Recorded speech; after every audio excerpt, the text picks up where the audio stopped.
Hello viewers, स्वागत है आप सभी का एनएस लर्निंग यूट्यूब चैनल पर। एक कहावत याद आ रही है कि दूसरों की थाली में ज़्यादा घी दिखाई देता है या फिर घर की मुर्गी दाल बराबर इत्यादि इत्यादि।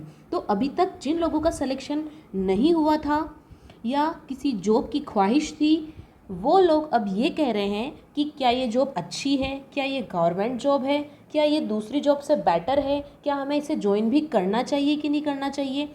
इतनी सारे डाउट्स जो है यहाँ पर स्टूडेंट्स को आ रहे हैं। इसके अलावा वेटिंग लिस्ट कब जारी होने वाली है, स्कोर कार्ड, ये सभी जो डाउट्स हैं वो आज हम क्लियर करने वाले हैं। तो चलिए शुरू करते हैं आपके सवाल। आपका क्वेश्चन नंबर फर्स्ट ये है कि ये जॉब गवर्नमेंट है या सेमी गवर्नमेंट है। तो देखिए, सबसे पहले आपका ये डाउट क्लियर कर देती हूँ कि जॉब 100% गवर्नमेंट है। आप जब भी कोई रिजल्ट या एडमिट कार्ड जो भी देखते हैं, कौन सी साइट पे देखते हैं? raj.crb.rajasthan.government.in पर देखते हैं। तो सबसे बड़ा प्रूफ तो यहीं पर शो होता है कि ये गवर्नमेंट जॉब है। दूसरी बात, अभी केंद्र में भी सहकारिता विभाग खुल चुका है, जिसके अध्यक्ष कौन हैं? खुद अमित शाह जी इसके अध्यक्ष हैं। तो इसके अंदर आगे कई सारी अपॉर्चुनिटीज़ हैं, बहुत सारा डेवलपमेंट भी इसमें होने वाला है। तो ये फुल्ली गवर्नमेंट जॉब है जो कि राजस्थान सरकार के अधीन आती है। आई थिंक बहुत सारे बच्चों का ये डाउट अब क्लियर हो चुका है। बढ़ते हैं नेक्स्ट क्वेश्चन की तरफ। अब बात कर लेते हैं हम टाइपिंग टेस्ट के बारे में। टाइपिंग टेस्ट के बारे में जानने से पहले आप एक बार पोस्ट प्रेफरेंस के बारे में जान सकते हैं कि पोस्ट जो है आपको किस तरीके से मिलेगी। इसके अंदर अलग अलग पोस्ट हैं, जैसे कि क्लर्क हैं, जूनियर असिस्टेंट हैं, सेल्समैन है, गोडाउन कीपर है, स्टोर कीपर है, ईटीसी जो भी जॉब्स है आपकी, टाइपिस्ट, कैशियर, जो भी पद हैं इसमें, उसकी जो भी प्रेफरेंस होगी वो उनके द्वारा ही दी जाएगी। इसमें आपको सिलेक्शन करने के लिए छूट नहीं है। वो अपने हिसाब से आप लोगों को आपकी रैंक के हिसाब से, नंबर के हिसाब से आपको पोस्ट अवेलेबल करवाएंगे। तो यदि इस पोस्ट में आपको टाइपिंग यानी कि टाइपिस्ट के लिए चुना जाता है, तो ऐसे में ज़रूरी हो जाता है कि टाइपिंग टेस्ट होगा या नहीं होगा और कब होगा। तो आइए देखते हैं।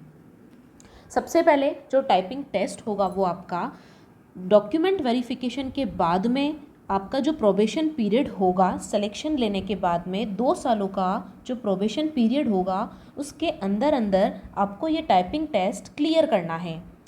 और यदि आप ये टाइपिंग टेस्ट क्लियर नहीं कर पाते हैं तो ऐसे में 1 साल का प्रोबेशन पीरियड और बढ़ जाता है। तो ओवरऑल हम ये मान सकते हैं कि आपको टाइपिंग टेस्ट के लिए अच्छा खासा समय मिलेगा, 2 सालों का वक्त मिलेगा, और इसमें आपको नॉर्मल सा जो टाइपिंग स्पीड होता है वो करना है। तो यहाँ पर हिंदी में जो टाइपिंग स्पीड रहेगा वो कितना होगा? 25 WPM, 25 वर्ड्स पर मिनट होगा। और यदि बात इंग्लिश की करते हैं तो इसमें आप +5 कर लीजिए, दैट इज़ 30 WPM। तो ये हिंदी और इंग्लिश की टाइपिंग टेस्ट स्पीड है, ये आपको 2 सालों के अंदर ऑब्टेन करना है। तो अभी से टेंशन लेने की आपको ज़रूरत नहीं है, जब आपका ज्वाइनिंग हो जाए उसके बाद में आप प्रिपेयर करते रहें।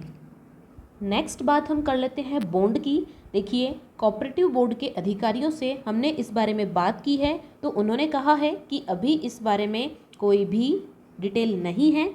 तो जब आपकी ज्वाइनिंग होगी तभी वो आप लोगों को शेयर करेंगे कि बॉन्ड कितने रुपए का आपको भरना होगा, क्योंकि ऐसा कोई नोटिफिकेशन में भी मेंशन नहीं है और अभी तक अधिकारियों से भी इस बारे में कोई जानकारी प्राप्त नहीं हुई है।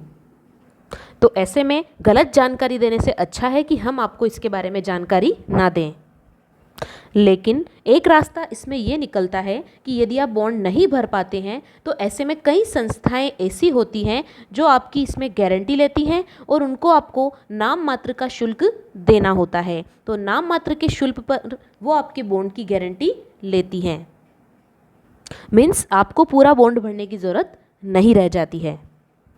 सबसे मेन एंड इम्पोर्टेंट चीज़ जो कि डाउट है सैलरी के बारे में। सैलरी कितनी प्राप्त होगी, क्या होगी, कैसे मिलेगा, बेसिक पे क्या होगा, ग्रेड पे क्या होगा। ग्रेड पे होगा इसमें 2400। 2400 की ग्रेड पे वाली जॉब है, काफ़ी अच्छा ग्रेड पे है इसका, यानी कि जो बेसिक सैलरी होगी वो आपकी करीब 25,000 रुपये होगी। और यदि आप अलाउंसेस और एक्स्ट्रा चीज़ें मान के चलें तो 35,000 plus total salary, net salary आप इसकी मान सकते हैं। और जब आप लोग ज्वाइन कर लेंगे तो आप लोग पाएंगे कि सिर्फ सैलरी ही नहीं, अन्य जो भी लाभ हैं वो भी आपको इसमें प्राप्त होंगे। इसके अलावा आप डिपार्टमेंटल एग्ज़ाम्स के थ्रू भी इसमें और आगे बढ़ सकते हैं, उच्च पद और अच्छी सैलरी प्राप्त कर सकते हैं। अब बात आती है स्कोर कार्ड की, मार्क्स की। देखिए, जिनका सिलेक्शन हुआ है उनको तो अपने मार्क्स पता चल चुके हैं, लेकिन जिनका नहीं हुआ है उनको ज़्यादा चिंता है कि हमारे जो स्कोर है वो क्या है, क्या हमारा इतना अच्छा पेपर हुआ था, इतने अच्छे मार्क्स आने चाहिए थे, उसके बाद भी हमारा सिलेक्शन नहीं हुआ है। तो उन लोगों को मैं ये बता देती हूँ कि आपके जो स्कोर कार्ड हैं वो करीब 7 से 8 दिन में आपको मिल जाएंगे। ये ऑफिशियल वेबसाइट पर अवेलेबल हो जाएंगे 7 से 8 दिनों में। तब तक आप थोड़ा पेशेंस रखें और इंतज़ार करें।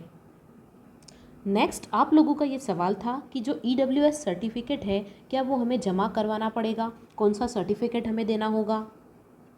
तो इसमें बोर्ड अधिकारियों का ये कहना है कि यदि आपने EWS से अप्लाई किया था तो आपको EWS सर्टिफिकेट मांग भी सकते हैं और नहीं भी मांग सकते हैं। तो ऐसे में आपको EWS सर्टिफिकेट ज़रूर बनवा लेना चाहिए, क्योंकि यदि आपको EWS के हिसाब से कोई हेल्प मिली हो, आपको कुछ आयु में छूट मिली हो, कुछ फीस में छूट मिली हो, तो ऐसे में ज़रूरी हो जाता है कि आपको इसका प्रूफ तो दिखाना पड़ेगा।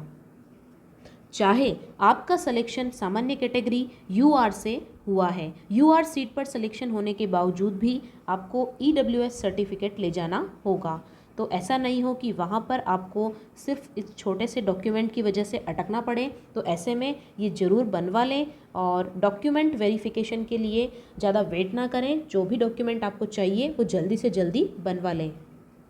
अब बात आती है कि जो EWS सर्टिफिकेट है वो कब तक वैलिड रहता है। तो देखिए, ये 1 फाइनेंशियल ईयर के लिए, यानी कि 1 ईयर के लिए वैलिड रहता है। और कब से कब तक रहता है? April to March, April to next year के मार्च तक ये जो है वैलिड रहता है।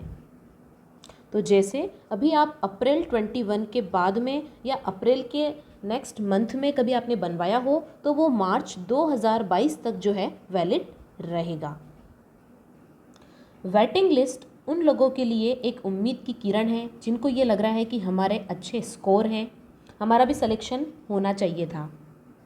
तो जो भी स्टूडेंट्स किनारे पर हैं, जिनको उम्मीद है कि उनका सिलेक्शन होना चाहिए था, तो उनका वेटिंग लिस्ट में नंबर आ सकता है। अब आप कहेंगे कि वेटिंग लिस्ट कब आएगी, कैसे पता चलेगा?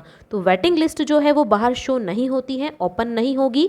जिस भी स्टूडेंट्स का नेक्स्ट नंबर पे यदि नंबर आता है तो उसे पर्सनली इन्फॉर्म किया जाता है। पर्सनली स्टूडेंट्स के पास में घर बैठे लेटर आएगा और वेटिंग के बारे में उसे बताया जाएगा कि आपका सिलेक्शन हुआ है इस पद पर, तो आप आकर के अपना डॉक्यूमेंट वेरिफिकेशन करवाइए। और अपना जो डॉक्यूमेंट वेरिफिकेशन हो जाता है तो उसके बाद आपको ज्वाइनिंग मिल जाती है। तो वेटिंग लिस्ट बाहर ओपनली शो नहीं होगी। अभी जो स्टूडेंट्स 385 सेलेक्ट किए गए हैं उनका पहले डॉक्यूमेंट वेरिफिकेशन होगा। यदि उनमें किसी का डॉक्यूमेंट वेरिफिकेशन सही से नहीं हो पाता है तो ऐसे में वेटिंग लिस्ट में जिसका आगे नाम होता है उनका आगे से आगे नंबर आता जाता है। तो आपको घर बैठे इसके बारे में इंफॉर्मेशन मिल जाएगी। Thank you and all the best for next exams.